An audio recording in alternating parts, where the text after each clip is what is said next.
Bonjour et bienvenue sur Tchamaloba officiel. Merci pour votre confiance et fidélité. C'est toujours moi, votre humble serviteur Grady Mouya, autrement dit le fils de la promesse. C'est avec joie et plaisir que nous vous demandons de suivre le direct de la RTNC. Alors, portez-vous bien, au revoir et on se retrouve à très bientôt. Mesdames, Messieurs, bonsoir. La vie sauvage est bouleversée dans le parc de Virunga. Nous sommes dans la province du Nord Kivu.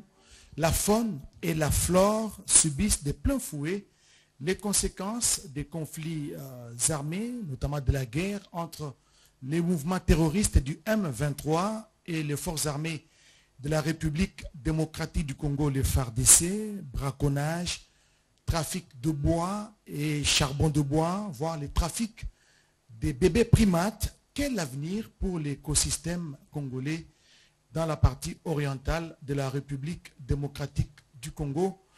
Autant des questions sur ce qui aujourd'hui est en train de détruire l'environnement dans cette partie de la République. Et avec nous sur ces plateaux pour en parler, Madame Stéphanie Mbombo, envoyée spéciale du chef de l'État pour la nouvelle économie du climat. Bonsoir et bienvenue. Bonsoir, merci. Et à sa droite, nous avons associé M. Joël Wenga Moulaï. Il est directeur en charge de la coopération au sein de l'ICCN. Bonsoir Joël. Bonsoir monsieur. Et juste à ma gauche, nous avons invité pour vous Madame Jolie Yombo Mukendi, directeur général de l'Office national du tourisme, ONT. Bonsoir et bienvenue. Bonsoir, merci. Et à mon extrême gauche, un habitué de ces plateaux, M. Al Kitenge. Il est stratège et analyste économique. Bonsoir. Bonsoir. Al Kitenge, je vais commencer par vous. La guerre, ça fait 30 ans de guerre dans la partie est de la République démocratique du Congo, 30 ans de génocide rwandais, 30 ans d'instabilité, d'insécurité dans la partie est de la RDC à cause de la bonne foi, parce que ce jour-là, c'était en 1994, les frontières ont été ouvertes, grandement ouvertes, sous pression de la communauté internationale, pour que le Zaïre d'alors, n'est-ce pas, la RDC d'aujourd'hui, puisse accueillir des réfugiés rwandais qui sont entrés sous les sols congolais avec armes et munitions, avec leurs enfants, avec leur bétail. Et voilà, nous en payons les frais. Dites-nous la hauteur des conséquences de cette guerre qui n'a qu'à trop duré sur l'environnement. 30 ans, c'est juste ce qu'il ne faut pas accepter. 30 ans, c'est trop. En 30 ans, une génération entière s'est constituée et une génération entière s'en est allée. En 30 ans, naissent des gens qui vont finir par croire que l'instabilité, les guerres, c'est finalement normal. 30 ans de guerre rwando-rwandaise qui n'a rien à voir avec les Congolais, mais c'est nous qui payons le prix. 30 ans devant les yeux du monde entier, nous payons le prix de l'instabilité de manière directe et indirecte. C'est totalement inacceptable. 30 ans, comme on dit, ça suffit. Personne ne prend la peine d'évaluer économiquement parlant ce que nous perdons. Nous perdons des vies humaines, nous perdons des vies animales, nous perdons la flore, nous perdons des opportunités de développement, nous perdons le temps. Même la faune qui est absolument. Qui est touchée. Et nous perdons le temps de progresser, le temps de réaliser des progrès économiques et de donner de la prospérité aux Congolais. Encore une fois, 30 ans, c'est juste trop et c'est inacceptable. Il faut arrêter ça. Tous les efforts internes doivent être mis en application. Tous les efforts internationaux doivent être mis en application pour que ça s'arrête là. Nous avons trop payé le prix et il est temps que ça s'arrête. Il est temps que ça s'arrête. Joël Wenga Moulaï, vous êtes directeur de la coopération à l'Institut congolais pour la conservation de la nature, ICCN. Et que représente pour la RDC les parcs de Virunga et même pour le monde? Merci. Parler du parc de Virunga pousse toujours à devenir un peu sentimental parce que c'est un joyau que nous avons et qui nous positionne au rang des grands dans le monde. C'est le premier parc d'Afrique, le deuxième au monde, juste après le Yellowstone des États-Unis. C'est pour montrer le rang de ces parcs, une abondance de biodiversité sans pareil, mais aussi des fils et filles qui vivent autour de cet actif de biodiversité et pour qui le parc représentait jusqu'alors un coup d'opportunité parce qu'il regorge des ressources auxquelles il ne pouvait pas accéder. Mais depuis 10 ans maintenant, l'ICCN a mis en place un programme de développement vert autour du parc qu'on appelle Alliance Virunga, qui fait que le parc de Virunga devienne la source d'électricité autour du parc, la source de développement des filières agricoles, la source de développement du tourisme, qui permet de nourrir les fils et filles du pays, baissant ainsi le coût d'opportunité. Et quand vous parlez de l'électricité, il y a 3 barrages tout autour du parc, 3 centrales hydroélectriques, c'est ça? C'est exact. Nous avons 3 centrales déjà opérationnelles à plein régime. La 4e centrale va sortir des chantiers très bientôt. Et n'eût été la guerre, nous serions en train d'inaugurer la 4e centrale pour montrer déjà le coût que la guerre a sur le programme, comme l'a dit Al Kitenge tantôt. Le temps, le facteur temps, nous l'avons perdu. Nous n'avons peut-être pas perdu les ressources pour construire la centrale, mais nous avons perdu le temps qui aurait permis à la province d'aller de l'avant. Et le temps, c'est une ressource qui, une fois perdue, nous ne savons plus la récupérer. Les 3 centrales alimentent la ville de Goma, Rutshuru et très bientôt Butembo, et déjà Lubero est alimenté. Et surtout, l'autre aspect, c'est que ces centrales permettent d'alimenter le tissu économique de la ville.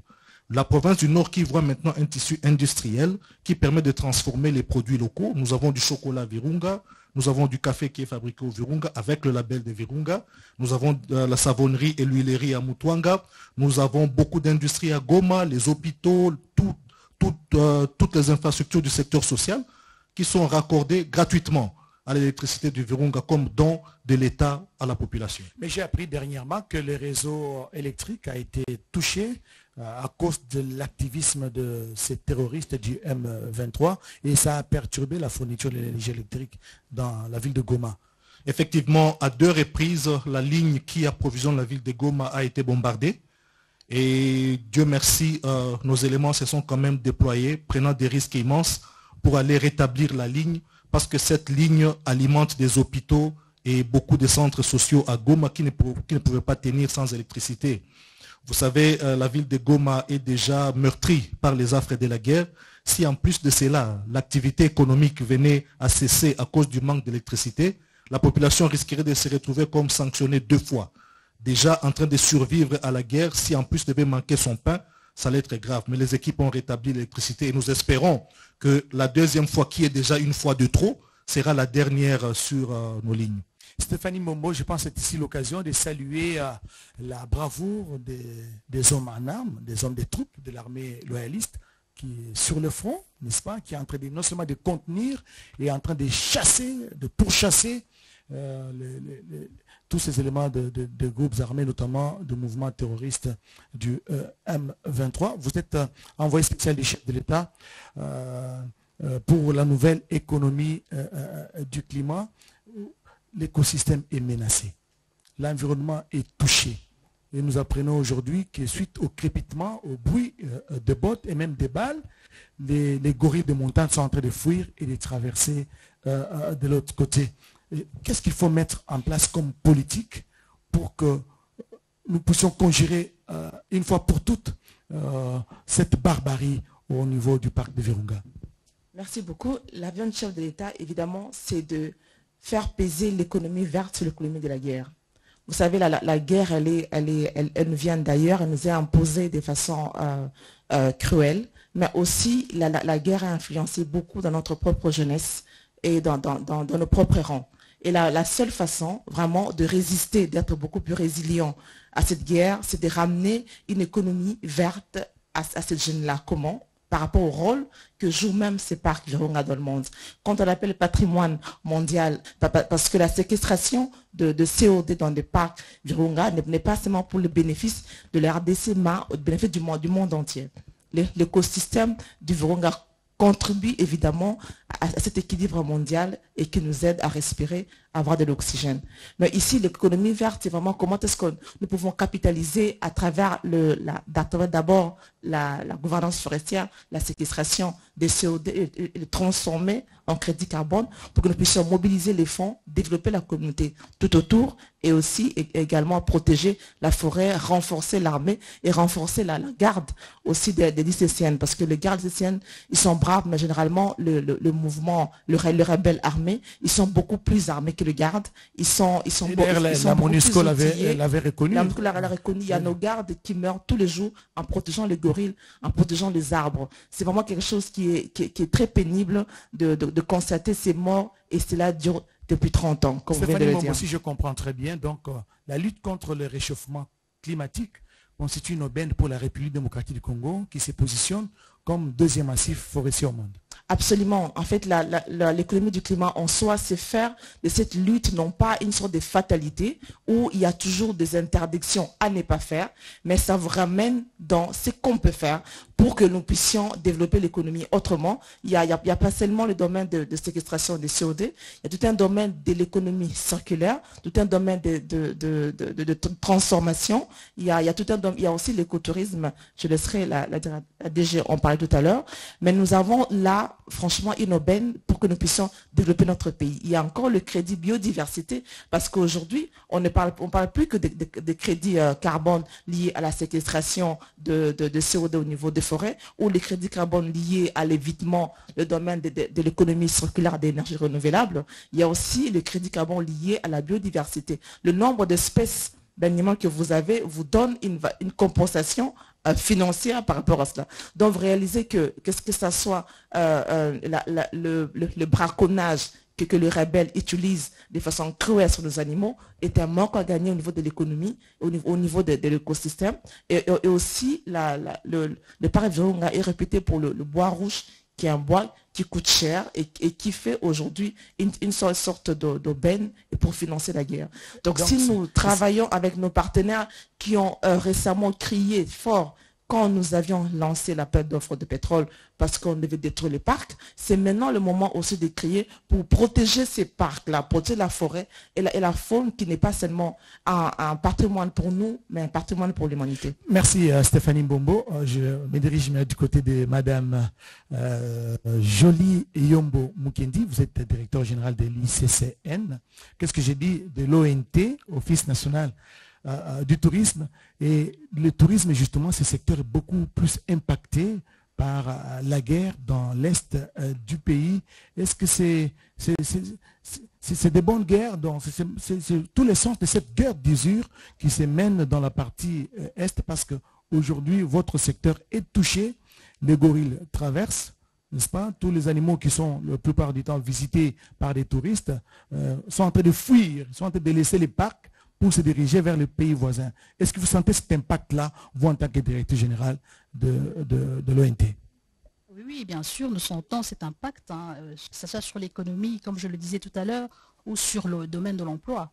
Parce qu'un touriste, à la recherche de la sécurité, va dans un pays sans guerre. Donc nous le ressentons sur notre flux des visiteurs, des touristes qui veulent visiter notre destination, nous le ressentons. Donc cette guerre qui nous est imposée, et ça représente une mauvaise représentation très négative sur la RDC et au niveau surtout du tourisme international. Parce que sans filtre, la RDC tout entière est considérée comme un pays en guerre. Et donc, les touristes, une fois qu'ils googlent RDC, Kinshasa ou autre, nous sommes sur zone rouge, et donc ils ne savent pas se déplacer vers nous.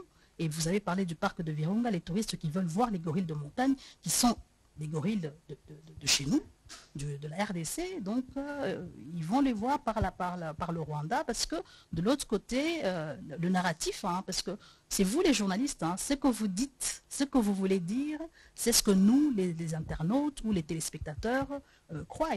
Donc eux, ils utilisent aussi leur narratif en disant, voilà, vous pouvez visiter les gorilles de montagne en passant par chez nous, il y a tout un package, tout un circuit organisé, et ils vont visiter nos gorilles de l'autre côté, et c'est un manque à gagner financier pour la RDC. Donc l'instabilité créée en République démocratique du Congo profite à ceux qui l'ont créée, justement. C'est fait exprès, parce que les touristes, ils ont des périodes. Hein.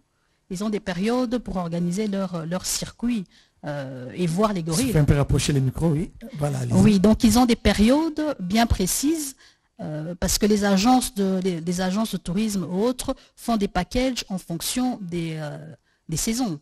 Et donc eux, ils savent très bien que pendant cette saison-là, créons l'insécurité du côté Congo, tirons les balles pour créer l'insécurité au niveau des gorilles, pour que les gorilles se déplacent et venant vers notre côté et que les touristes viennent voir les gorilles. C'est stratégique hein, et c'est malsain. Nous jugeons cette démarche très malsaine. Et jusqu'en 2016, la République démocratique du Congo était considérée comme la 18e destination touristique mondiale, avant bien sûr cette guerre nous imposée par le Rwanda via le M23. Et nous venons d'apprendre que les États-Unis d'Amérique venaient de prendre une mesure d'interdire à ses ressortissants d'aller visiter le Rwanda, certains sites touristiques du Rwanda.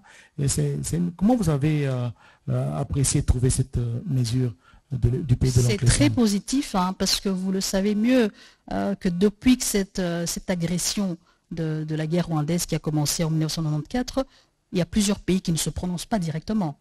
Que les États-Unis, qui est la première force, se prononcent en interdisant ses ressortissants d'aller vers cette zone-là, pour nous c'est très positif. Nous voyons que voilà, notre parole porte jusqu'à eux et au fur et à mesure ils prennent des décisions pour nous aider.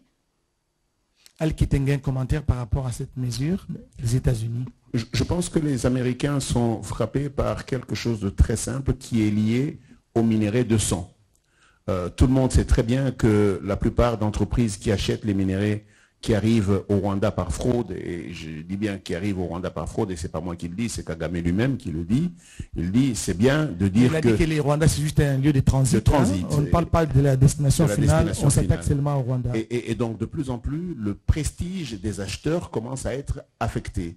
Vous vous souvenez de la loi Dodd-Frank à l'époque qui travaillait sur la traçabilité, et aujourd'hui en fait qu'ils reviennent sur les questions du tourisme du Rwanda, en fait ils sont en train de travailler sur le prestige du Rwanda. Mais je voudrais revenir sur quelque chose de très important. Il faudrait savoir qu'une guerre peut commencer, peut durer 2 ans, mais quand une guerre dure 30 ans, il y a des raisons qui la maintiennent. Elle se nourrit de quelque chose. Et lorsque vous regardez bien ce qui se passe à l'est de la République, le Rwanda a intérêt à maintenir une pression guerrière sur la partie est de la République pour une seule raison, voler les minéraux, détourner et par fraude amener sur son territoire les minéraux qui sont exploités dans la partie est de la République. Ça veut dire qu'en fait, il y a, comme le disait tout à l'heure la conseillère spéciale du chef de l'État, il y a une économie de la guerre qu'il faut mater par une guerre économique, fût-elle une guerre de l'économie verte. Et donc, c'est une question de stratégie. Madame Yombo le dit tout à l'heure, tout ce qui est fait de l'autre côté n'est pas fait par hasard. Ça fait partie d'un plan stratégique. Créer une image négative, durable, pour chasser les investisseurs et les partenaires économiques, les attirer à s'installer de l'autre côté pour être en mesure d'attirer les matières premières qui viennent de chez nous de toutes les façons. C'est pour ça qu'il faut saluer le courage du chef de l'État quand il nomme de manière claire et nette le vol, le trafic, la fraude qui est en train d'être menée. À l'époque, c'était une fraude des minéraux, mais aujourd'hui, c'est aussi une fraude du cacao, c'est aussi une fraude du café. Et tout le monde sait très bien que tout ça est bien organisé. Le piège, c'est que ça a duré trop longtemps et ça s'est incrusté. Il y a, y compris parmi les opérateurs économiques et politiques de notre pays, des gens qui se sont installés.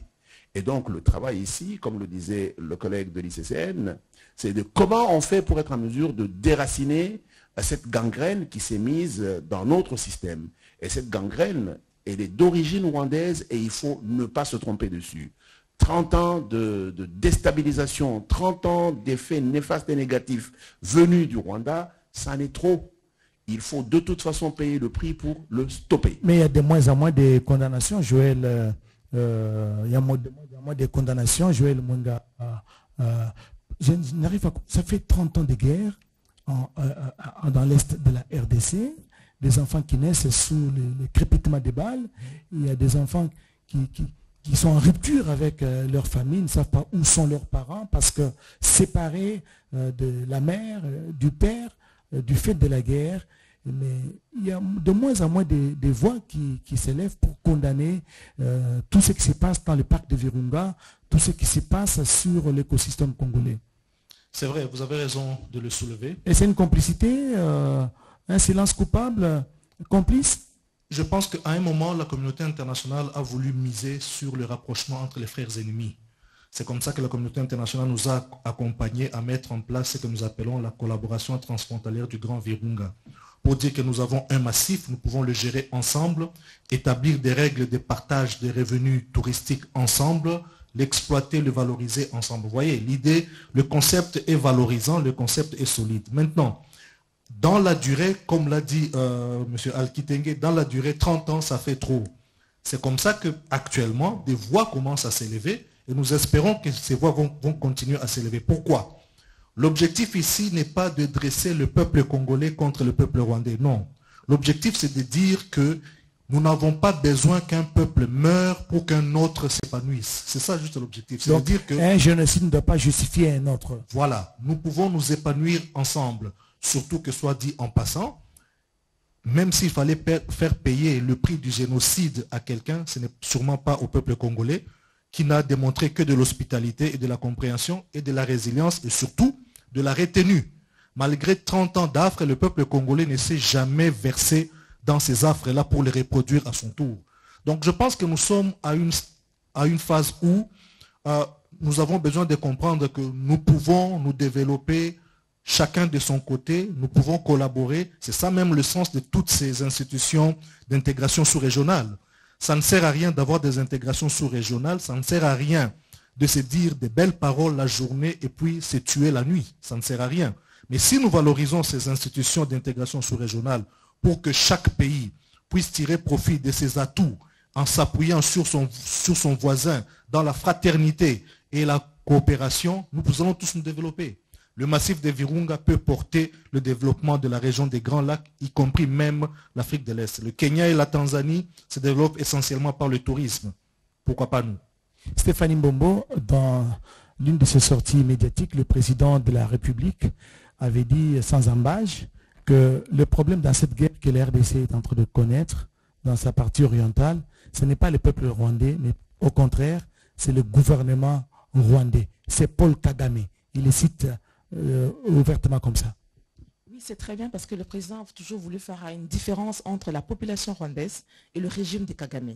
Et c'est très important parce que c'est souvent le raison que Kagame utilise parce qu'il veut, il fait la guerre en RDC pour protéger, soi-disant, la minorité tout ici au Banyarwanda en RDC qui ont des problèmes que lui doit protéger. Mais cette population, elle, ne se retrouve même plus en Kagame lui-même.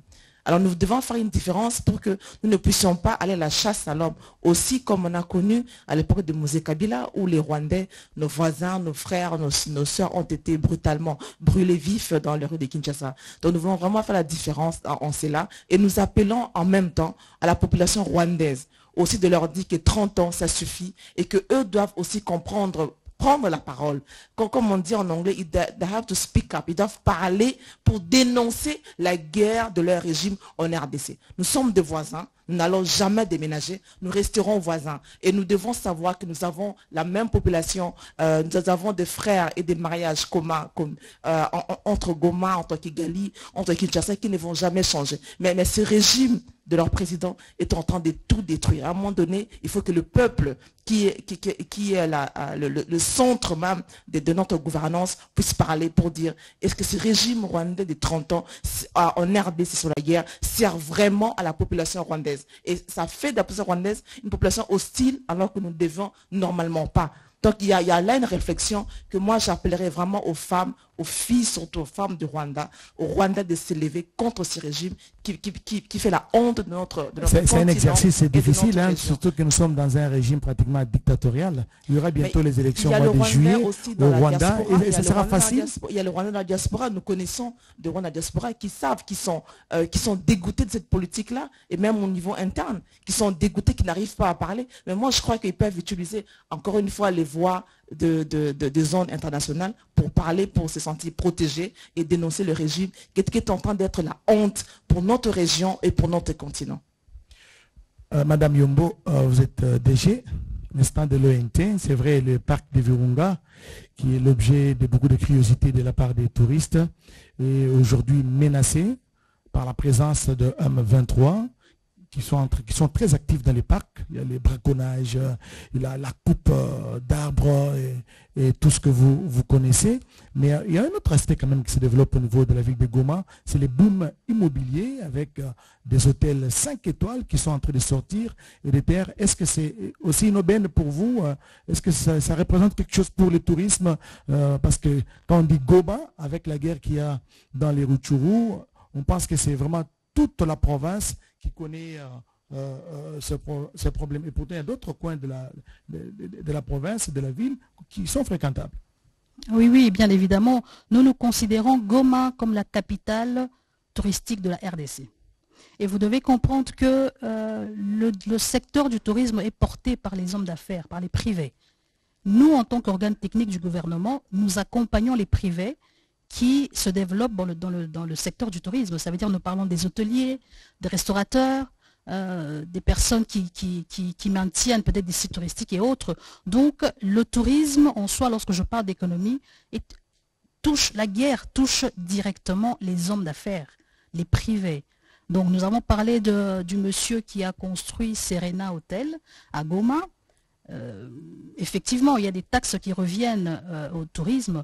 Nous voyons qu'il y a une baisse considérable. Nous comprenons que cette guerre impacte l'économie des hôteliers dans cette zone-là. Non seulement l'économie des hôteliers, il y a également les groupes de touristes que nous pouvons apporter dans cette zone-là. Nous ne pouvons plus le faire faute de la situation d'incertitude. Donc c'est un véritable manque à gagner pour les trésors. Tout à fait. Tout à fait. Manque à gagner pour le trésor, manque d'emploi, parce qu'aujourd'hui, le secteur du tourisme, c'est un secteur pourvoyeur de l'emploi en permanence dans le monde entier.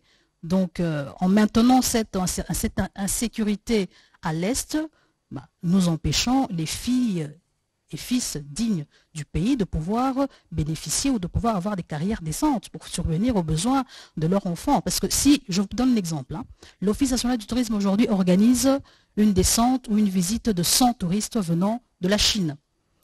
Ils sont logés à Serena Hotel. C'est en commençant par l'achat du billet que les compagnies aériennes commencent déjà à consommer cette assiette. Il y a les compagnies aériennes, il y a les hôtels, il y a les taxis, il y a les compagnies délocation de véhicules, il y a les restaurateurs, il y a même la femme maraîchère qui vend le pondou et les tomates qui sera impactée par la venue de ces 100 touristes. Parce que si son assiette ou sa commande journalière était de 10 kilos, avec la venue de 100 touristes, on lui demande d'augmenter un peu sa cargaison, sa livraison, et l'impact va jusque. Vous comprenez un tout petit peu. Donc effectivement, je vous dirais oui, ça impacte sur l'économie du pays, ça impacte sur les businessmen et les privés qui œuvrent dans le secteur du tourisme. Donc cette guerre d'usure al-Kitenge est menée à dessein pour justement déstabiliser la RDC, tuer l'économie, tuer le tourisme et de l'autre côté, valoriser ces secteurs. On le voit dans le secteur de l'or. Notre voisin qui n'a pas d'or, en tout cas pas assez, installe des raffineries avec comme seul objectif s'approvisionner en RDC. Mais ça, c'est une décision stratégique. Investir dans une raffinerie, c'est pour une exploitation durable. Ça veut dire plus on gardera l'instabilité de l'autre côté, plus il sera facile de pouvoir faire venir les matières premières. Et c'est la même chose pour le coltan et bien d'autres minéraux qu'on ne retrouve pas nécessairement de manière quantitative au Rwanda. Et là-dessus, je pense qu'il y a quelque chose d'extrêmement important et on ne se rend pas compte. C'est la réputation.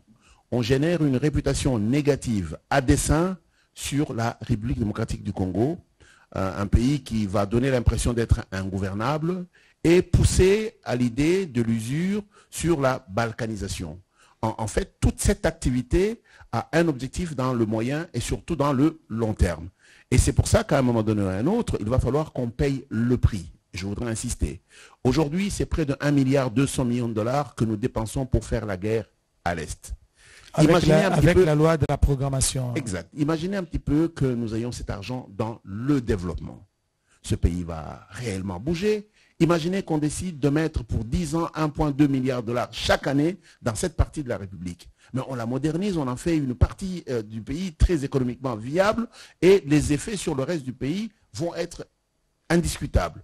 Mais nous engager et nous maintenir dans le gaspillage, parce que la guerre est une forme de gaspillage permanent, nous devons être en mesure de nous rendre compte qu'il est important pour nous d'arrêter le plus rapidement possible tout ce qui est en train de se passer pour redevenir une gouvernance plutôt normale. Je parle de la gouvernance de la partie orientale de notre pays. Et donc, au prix que cela coûte, il est important qu'on mette un coup de frein.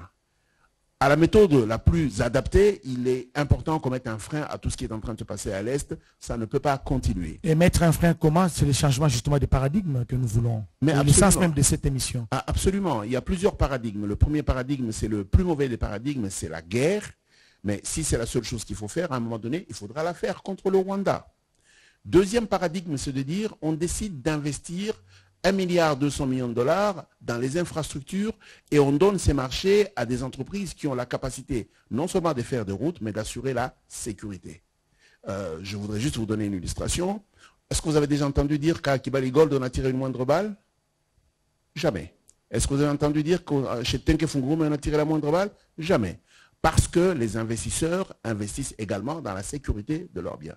Ça veut dire qu'en fait, c'est une stratégie d'intelligence claire que de pouvoir décider de donner des marchés à des entreprises qui ont la capacité de faire des infrastructures et aussi de pouvoir sécuriser les lieux. Pendant le temps de l'exécution de ces infrastructures, nous aurons la paix nécessaire pour être en mesure d'engendrer les activités économiques. L'autre chose, et je voudrais terminer par là, c'est que l'artisanat minier détermine le gros désordre que nous avons aujourd'hui. On ne sait même pas qui fait quoi. Pourtant, nous avons identifié et nous savons exactement où sont nos réserves et qu'est-ce qu'elles valent. Ça sous-entend qu'en fait, la seule chose à faire, c'est d'attribuer ces réserves minières à des entreprises capables de les développer de manière industrielle. Mais attends, les réserves minières artisanaux qui se comptent par centaines de milliers constituent une bombe à retardement. Si on leur arrache sa réserve... À retardement, non, c'est une bombe maintenant. Parce que c'est eux qui alimentent la guerre. Et si vous désirez stopper la guerre, stopper l'économie de la guerre, point full stop. Mais toute la question que vous posez, elle est tout à fait raisonnable, c'est quelles sont les alternatives que l'on donne à ça. Et Mme Bombo l'a dit tout à l'heure, c'est la dominance de la nouvelle économie, l'économie de l'intelligence, l'économie verte et l'économie du climat qui donne de nouvelles opportunités. Et Mme Yombo le disait tout à l'heure, le secteur du tourisme est un secteur d'opportunités. Et Joël le disait encore tout à l'heure en disant ils ont réussi à créer une ceinture verte capable de générer une nouvelle économie liée à l'intelligence climatique, à l'intelligence de la gouvernance. Et donc, il y a des opportunités, il faut simplement les développer. Mais ce que je dis, et je voudrais le souligner, je vais m'arrêter là, c'est de dire il est important qu'on trouve des acteurs capables de faire des routes tout en assurant la sécurité. Et cette affaire va s'arrêter là. Joël Wengamoulaï, est-ce que nous sommes en droit aujourd'hui de considérer que ce qui se passe dans le parc de Virunga, notamment la destruction de la faune et de la flore dans ces patrimoines de l'humanité, constitue aujourd'hui un crime environnemental au même titre que les crimes de guerre? Oui, tout à fait. Avant de répondre directement, je voudrais rebondir sur ce qu'a dit Al-Kitenge qui vaut son pesant d'or. En termes de constitution de l'économie verte, comme l'a dit Madame l'envoyée spéciale, le parc de Virunga a créé de manière directe et indirecte près de 30 000 emplois. C'est-à-dire c'est des emplois qui sont durables et qui dépendent des investissements réalisés par le parc de Virunga. Mais cet élan est cassé, on ne sait plus aller de l'avant, les gens sont dispersés dans des camps de réfugiés. Une personne qui se trouve dans un camp de déplacés, dans un camp de réfugiés, c'est une personne qui n'est plus économiquement viable, c'est-à-dire elle ne produit plus rien. Elle devient un poste de charge alors qu'en temps normal, c'est un poste à profit. Maintenant, pour revenir directement à votre question, c'est clair, tous les crimes environnementaux sont listés, il y en a même qui sont repris comme des crimes contre l'humanité. C'est-à-dire, nous ne pouvons pas accepter que ce qui ne se fait pas ailleurs se fasse chez nous. Et ça, c'est à nous de dire d'abord non. Pourquoi tous les petits bandits de la sous-région viennent faire ce qu'ils n'oseraient même pas penser chez eux, ils viennent le faire chez nous. Vous voyez, si nous ne levons pas assez la voix pour condamner cela, ils vont se croire permis de le faire. Et je saisis l'opportunité qui m'est accordée pour dire que les affres qui sont imposées sur le parc de Virunga, tôt ou tard, il y en a qui devront en répondre. Stéphanie Mbombo, il y en a ceux qui devront absolument en répondre. Le parc de Virunga, il est menacé. Il subit en même temps une forte pression suite au mouvement des populations. Il y a beaucoup de déplacés de guerre, déplacés internes. Les gens se sont installés autour du parc, d'autres même dans le parc, et ils se nourrissent, ils s'alimentent à la suite justement du parc parce que le bois de chauffe, ils le trouvent dans le parc. C'était vraiment une tragédie humanitaire avec la guerre. Ces réfugiés, vous savez, on compte, le réfugié représente 5% de la population congolaise, ce qui est énorme. Alors dans tous ces camps de réfugiés, comment est-ce qu'ils peuvent survivre? Évidemment, c'est avec le bois, c'est pour se réchauffer, c'est avec le bois pour construire des tentes.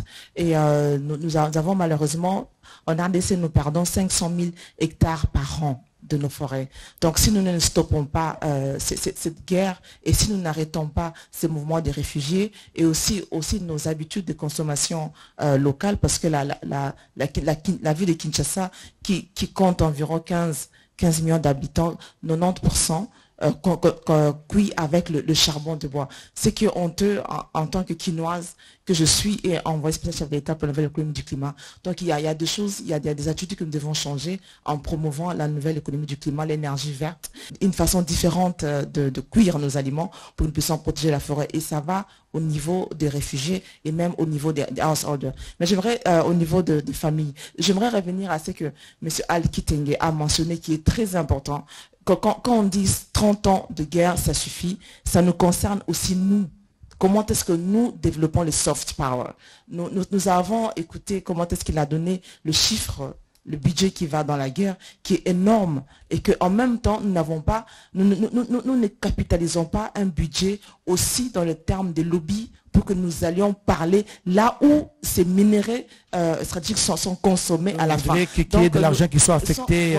Qui soit affecté aussi dans le domaine des lobbies pour que nous puissions parler dans des instances où le consommateur final de le minerai se retrouve. L'Europe n'est qu'un intermédiaire. L'Europe fait l'intermédiaire, que ce soit au niveau des lobbies, que ce soit au niveau de se présenter pour que les multinationales américaines et chinoises qui produisent les Apple, le Samsung, le voiture électrique consomment les minéraux qui viennent absolument de la RDC. Mais c'est là que nous devons commencer à parler. Et c'est là que nous devons commencer à sensibiliser pour que nous puissions... Et là, vous rejoignez totalement complètement Al-Kitenge sur le soft power. Et parce que la minerai stratégique fait partie de la nouvelle économie du climat, en sorte que ce sont les ingrédients importants pour la transition écologique dans le monde en train de s'étendre maintenant. Donc le besoin de minerais stratégiques sera en augmentant. Et qu'est-ce que nous, en tant que pays, on fait en termes de climat des affaires pour que les entreprises sérieuses, au lieu d'utiliser les intermédiaires, qu'est-ce qui manque justement à la RDC puissent au gouvernement pour envoyer, par exemple, vous envoyer et aller à la rencontre des destinataires finaux, ceux-là qui achètent. Oui, le président de la République vient d'être invité en Californie, Los Angeles, sur une conférence qui s'appelle Milken Conference. C'est le même titre de conférence que Davos. Et là, cette année, le point focal, ça sera minerai stratégique. Et ils nous ont invités parce que par rapport au rôle que nous jouons, parce qu'ils se rendent compte qu'enfin, on doit quitter le Rwanda et venir parler avec les RDC. Je donne un exemple encore d'une compagnie américaine qui s'appelle Symbiose. Symbiose exploitait le lac métal, la Kivu au Rwanda et vendait à Goma. Et le CEO, il vient me voir et nous dit, j'ai un cas de conscience de voir que le lac Kivu, il vient de la RDC. Et moi, j'exploite au Rwanda et je vends à partir de Goma l'électricité un peu plus cher. Il a vendu son business au Rwanda. Il est venu en RDC maintenant pour exploiter en RDC pour que nous puissions vendre l'électricité à moins cher au Goma. Donc, il y a tout un dynamisme maintenant du côté américain qu'on doit saisir parce que c'est eux le produit finaux. L'Europe fait l'intermédiaire, l'Afrique fait l'intermédiaire, mais c'est eux qui consomment en fin de compte. Et j'apprécie aussi votre premier commentaire de l'Américain qui a interdit le tourisme au Rwanda. Et ça devait donner un message à Kagame qui est en train de vivre ces dernières heures et que nous devons, en tant qu'Africains, changer notre façon de réfléchir et de collaborer en stoppant cette guerre une fois pour toutes, pour le bien de l'humanité et pour le bien de chaque consommateur. Cette question, ça sera pour tout le monde, mais je commence par Al Kitenge. La question qui me traverse l'esprit, c'est celle de savoir pourquoi les multinationales, pour entrer en possession des minéraux du Congo, préfèrent passer par les Rwandais au lieu d'aller directement échanger avec un interlocuteur direct. Quels sont les dirigeants congolais? Référez-vous à l'histoire. À un moment donné, une certaine tutelle intellectuelle, militaire, s'est déportée sur l'économie. Vous vous souvenez très bien que nous avons eu ici chez nous, depuis la FDL, des militaires rwandais qui n'étaient pas ici pour seulement la guerre, qui étaient ici pour l'économie. Et ça a été fait de manière pensée et qui devait durer dans le temps. C'est pour ça d'ailleurs que quand Mzee Kabila a décidé de se séparer de l'assistance militaire rwandaise, ça a provoqué un problème qui l'a amené à la mort. En fait, je voudrais revenir sur le simple fait que ce n'est pas le fait du hasard, ce n'est pas que les Américains ont préféré. Non, on a créé les conditions pour être en mesure de leur dire, si vous désirez y accéder, c'est ici que ça se passe. C'est ce qu'on appelle du trafic, c'est du banditisme, c'est des attitudes de brigands. Il n'y a pas d'autre mot que ça.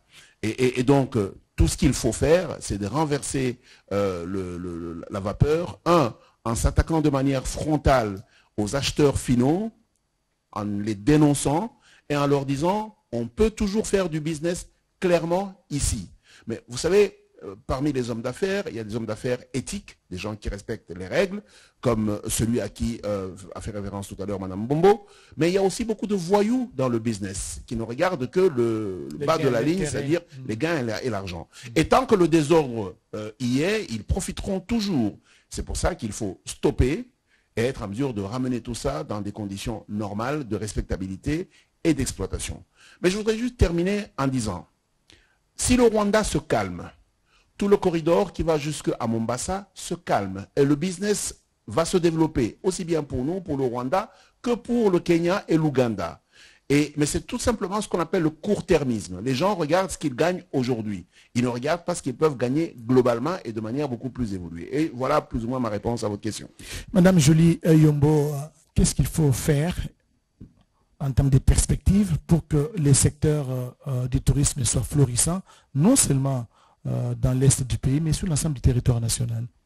Oui, nous le faisons déjà. Ce sont des actions que nous faisons en représentant la République démocratique du Congo dans des salons et foires au niveau international. Parce que nous présentons la RDC en pays qui survit, mais qui pourrait vivre mieux sans cette situation de la guerre. Donc nous voulons changer le narratif, présenter toute l'offre touristique que peut regorger. Un peu comme ce qu'a toujours dit le ministre Mouyaya, l'homme du changement du narratif. Exactement. Donc nous le suivons vraiment, c'est notre leader dans la communication. Donc nous suivons un tout petit peu ses traces en disant que voilà, nous sommes là pour représenter la République démocratique du Congo à Topresa par exemple en France. Sachez que nous avons une telle superficie, nous avons telle offre touristique, nous avons même les opportunités d'affaires dans le secteur du tourisme. Ils comprennent, ils nous posent des questions et la guerre, nous expliquons sur la carte que regardez la partie où ça tire et le reste de partie où vous pouvez venir investir et avoir une activité florissante dans le domaine du tourisme. Et en termes de retour, des feedbacks, ça arrive à changer l'appréhension, la vision qu'ont ces potentiels touristes sur la RDC? Ah oui, oui, parce que nous venons outillés.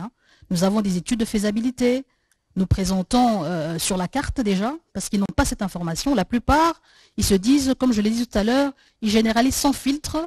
La RDC est un pays en guerre. Lorsque nous les présentons sur la carte, ils sont étonnés, pour la plupart qui ne connaissent pas. Et lorsque nous présentons l'étendue, la superficie de la République et les opportunités d'affaires, ils sont tout de suite séduits et ils veulent venir au Congo. Ils veulent venir au Congo, mais le parc de Virunga, il reste toujours menacé parce qu'il y a beaucoup, en dehors du mouvement terroriste du M23, il y a d'autres groupes armés négatifs qui sont très actifs dans le parc de Virunga. Vous pensez que, là je m'adresse à Joël Mwengamoulaï, est-ce que vous pensez que il faut imposer la paix pour que nous puissions sauver justement ce parc et la belle des manières, c'est utiliser le coup de canon? Par quelle manière, je ne sais pas, mais ce que je peux vous dire, c'est que si nous voulons nous développer, nous devons commencer à investir dans une économie différente, que celle de la guerre. C'est-à-dire, le meilleur moyen de sortir de la guerre, c'est de se comporter aujourd'hui comme si on était déjà en dehors de la guerre. C'est-à-dire faire des investissements structurants qui serviront de lit à l'économie verte, différent des investissements de l'économie de la guerre. Là, pour le moment, nous sommes dans l'économie de la guerre, c'est normal, c'est conjoncturel. Mais de manière structurante, nous devons commencer à poser les bases. Si nous n'avons pas $1 milliard à investir dans l'économie verte chaque année, mais faisons quand même quelque chose. Juste à titre d'exemple, les 3 centrales que l'ICCN a construites autour du parc de Virunga ont coûté grosso modo $100 millions. 100 millions de dollars qui créent 30 000 emplois. Maintenant, imaginez si nous maintenions la cadence. Si nous faisons la même chose autour de la Salonga, la même chose autour de Pemba, la même chose autour de Garamba, autour de Manga et Swakibula, la même chose autour de la réserve de faune à Okapi, ça va faire que cette émulation, 30 000 emplois ici, 30 000 là-bas, 20 000 ici, 45 000, et ça va créer une masse critique de personnes qui accèdent à ce qu'on peut appeler la classe moyenne. Et c'est ça qui va faire que le Congolais ne soit plus consommateur de tout et de n'importe quoi en termes idéologiques, mais qu'il ait le sens critique. Comme on dit, ventre affamé n'a point d'oreille. Rassasions le ventre pour que nous puissions avoir la capacité de choisir. De commencer à réfléchir, à ne pas tout gober. Parce que ce n'est pas normal qu'il y ait des Congolais qui participent à l'enfoncement du Congo dans la misère. Ce n'est pas normal. Mais pourquoi est-ce qu'ils le font? C'est comme l'a dit Alf, des gens qui ne voient que le bas de la ligne, le bottom line. Qu'est-ce que ça me rapporte? Qu'est-ce que ça me fait gagner moi? Mais ce que ça te fait gagner aujourd'hui, tes enfants vont le payer demain. Ils vont perdre même plus. Donc c'est ça dont nous avons besoin, que la dynamique d'investissement continue. Pour ça, les efforts de la RDC sont louables et la diplomatie que le chef de l'État est en train de mener, c'est pour mobiliser plus d'investisseurs dans ce processus-là. Le petit bémol, en toute honnêteté, c'est que nous avons besoin de travailler sur l'amélioration du climat d'affaires. Qu'on soit bien positionné. Nous sommes en train de nous améliorer. Nous faisons du chemin. Et ces efforts doivent continuer. Il faut les maintenir et même les accélérer. C'est ça qui va fermer la porte à ce genre d'aventure que nous sommes en train de vivre dans le futur. Stéphanie Bombo, vous êtes experte, en même temps spécialiste en économie du climat. Je voudrais que vous puissiez nous expliquer ces termes un peu trop techniques, économie du climat, économie verte, pour les Congolais lambda qui vous suivent à Massina, qui vous suivent à Rutshuru. Quand vous parlez de l'économie du climat, vous faites allusion à quoi? Surtout que Kinshasa, qui est la capitale de la République démocratique du Congo, la ville miroir, produit chaque jour 13 000 tonnes de déchets ménagers, des ordures, et parfois on ne sait pas comment les évacuer. Et aujourd'hui, Kin la Belle commence à se transformer un peu en Kin la Poubelle.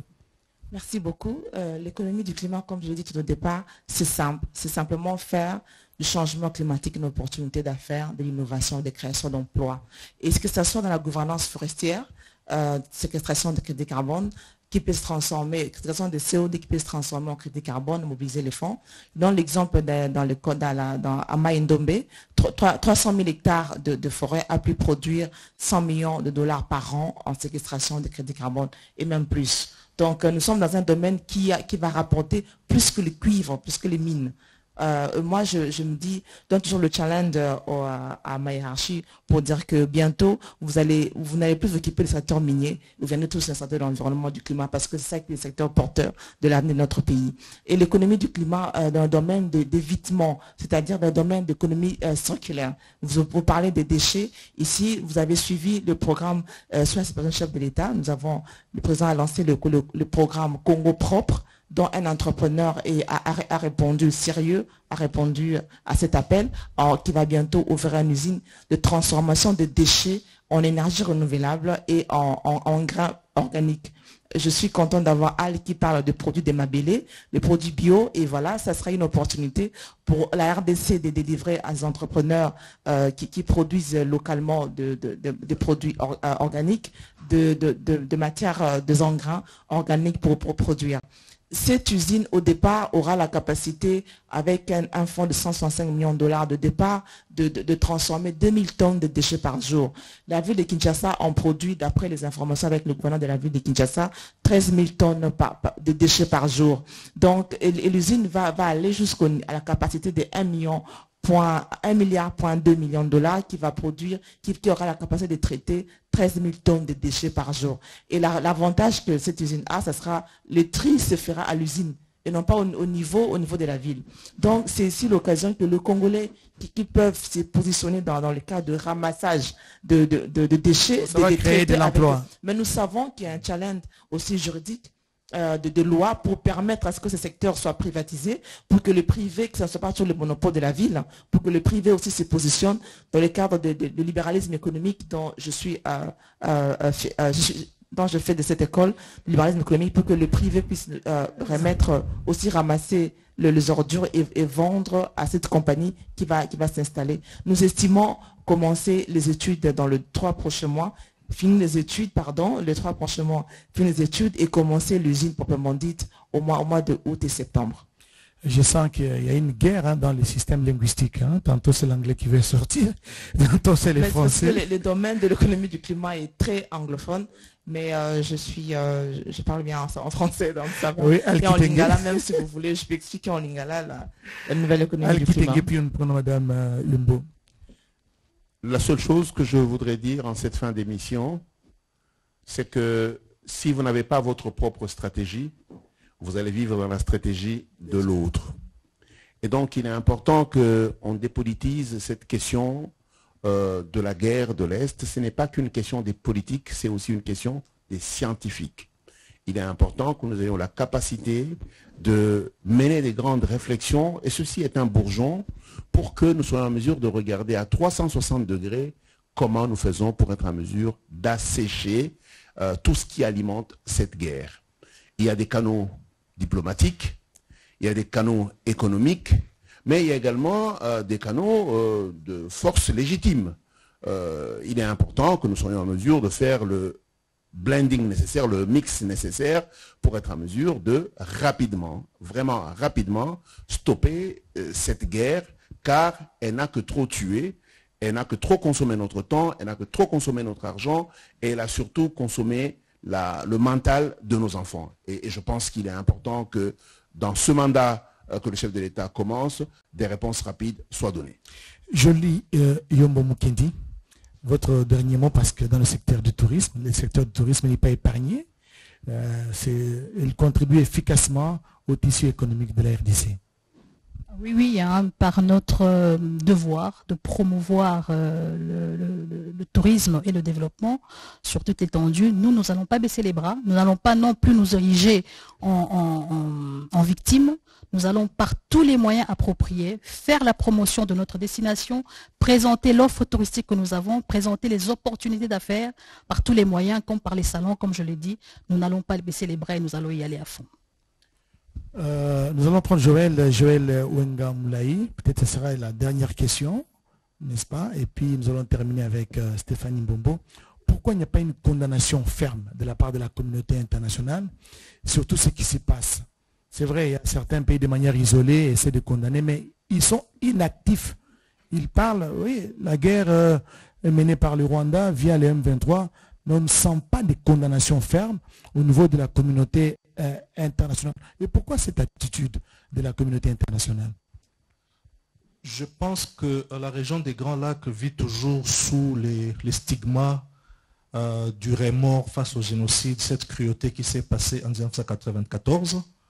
Disons, ceux qui devraient condamner, peut-être qu'ils se reprochent quelque chose de ce qui s'était passé dans le génocide de 1994. Nous qui n'avons rien à nous reprocher dans le génocide de 1994, c'est pourquoi nous élevons la voix. Non pas en termes belliqueux, mais juste pour dire que il n'y a rien qui justifie que nous souffrions de telle manière et que nous mourions comme ça. Mais Dieu merci parce que de plus en plus, les voix commencent à s'élever. Les voix commencent à s'élever parce que trop, c'est trop. Mais de manière isolée, La RDC devrait s'attendre à une condamnation ferme parce que la biodiversité est détruite, ces forêts sont en train d'être abîmées, la faune, la flore, n'en parlons pas. Et même le prix humain est impensable. Mais je pense que la diplomatie que nous avons déployée commence à produire ses fruits. Et c'est pourquoi nous devons maintenir la diplomatie. La condamnation, c'est le domaine de la diplomatie. On ne peut gagner que sur le terrain de la diplomatie. Mais la diplomatie a un revers. C'est une pièce qui a deux faces. La première, c'est ce que vous dites. La deuxième, c'est ce que vous faites. Et il faut qu'il y ait un alignement entre ce que nous faisons et ce que nous disons. Vous voyez, nous voyons déjà les résultats de la diplomatie. Maintenant, si nous maintenons cet effort positif d'assainissement du climat d'affaires congolais, cet effort d'amélioration de la gouvernance, si nous maintenons le cap, vous verrez que nous aurons de plus en plus de soutien dans notre combat diplomatique. Mais si nous ne le maintenons pas, nous aurons du mal à aligner les gens derrière nous. Stéphanie Mbombo, duplicité de la communauté internationale, pas de condamnation ferme de ce qui se passe sur le parc de Virunga, de la destruction de nos faunes, nos forêts et de la biodiversité. Il faudrait aussi dire qu'avant que nous venions au pouvoir, je parle du plan de la République, le lien entre le climat et la sécurité n'était pas vraiment ressenti. On n'en parlait pas dans des conférences internationales, on n'était même pas présent dans le domaine où il y a le climat, où on peut valoriser nos parcs qui représentent 14% de notre superficie du pays et qui ont un rôle important au niveau mondial de ces questions de COD. C'est le fait de faire comprendre à nos partenaires l'importance de protéger ces parcs, et non pas seulement pour nous, mais pour le monde entier. Parce que la RDC est le poumon du monde en termes de questions de COD. L'Amazonie, aujourd'hui, pollue un quart de forêts d'Amazonie sont en train d'être brûlées et polluent le monde. Nous sommes le bassin du Congo et aujourd'hui le premier à absorber des COD pour le monde. Et ce sont ces genres de narratifs, si je peux rejoindre encore le ministre de la Communication, ce sont ces genres de lobbies que nous devons mener au niveau des instances internationales dans les domaines du climat. Le climat, c'est la diplomatie, c'est la technicité, c'est l'économie du pays. Et c'est pour ça que là, il faut beaucoup de moyens parce que Kagame met les paquets pour faire entendre la voix du Rwanda. Nous avons le président de la République, sous son leadership, nous avons levé 70 millions de dollars à Dubaï pour restructurer le marché carbone congolais, en faire un marché de haute intégrité pour attirer des investisseurs sérieux qui vont nous aider à développer les business verts au niveau des parcs. Parce que la séquestration des forêts, ça peut se calculer même à distance.